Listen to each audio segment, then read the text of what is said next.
Hola a tothom, en aquest videotutorial veurem com utilitzar els blocs laterals.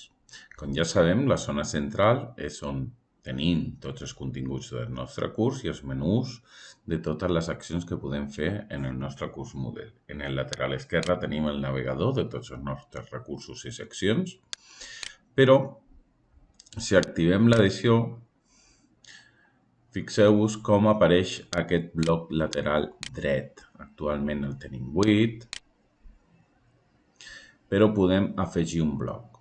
Si afegim un bloc, ens apareixen totes aquestes possibilitats que han d'estar instal·lades en la nostra plataforma i nosaltres les podrem utilitzar. Com a exemple, utilitzarem activitats. Aquest bloc lateral apareix aquí, com podeu veure, si desactivo l'edició, i serveix per poder accedir a tots aquells recursos. Per exemple, si jo vull anar a glossaris, apareixen tots els glossaris del curs. Tiro cap endarrere, si vaig a recursos, veig tots els recursos del curs d'una forma molt ràpida i efectiva. Serveix tant per l'alumnat com per nosaltres perquè després, quan tinguem les tasques, podrem accedir a elles o als fòrums. Per exemple, podrem accedir a elles d'una forma molt ràpida i visual. Sempre que tinguem l'edició activada, podem afegir tots els blocs que necessitem. Per exemple, anem a posar l'activitat recent i podem configurar aquests blocs, els podem moure.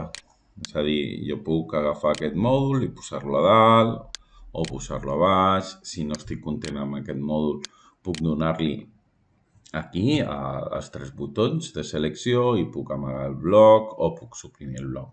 Com podeu veure, és una manera de tenir més informació en el nostre curs de Moodle.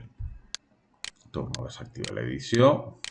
A partir d'aquí, com existeixen blocs laterals, ja m'apareix sempre aquesta pestanyeta. Si canvio al rol d'estudiant, podrem veure que apareix justament això, els rols que jo tinc activats. Torno al meu rol normal i continuarem treballant justament la configuració dels blocs laterals. Això és tot. Fins la propera.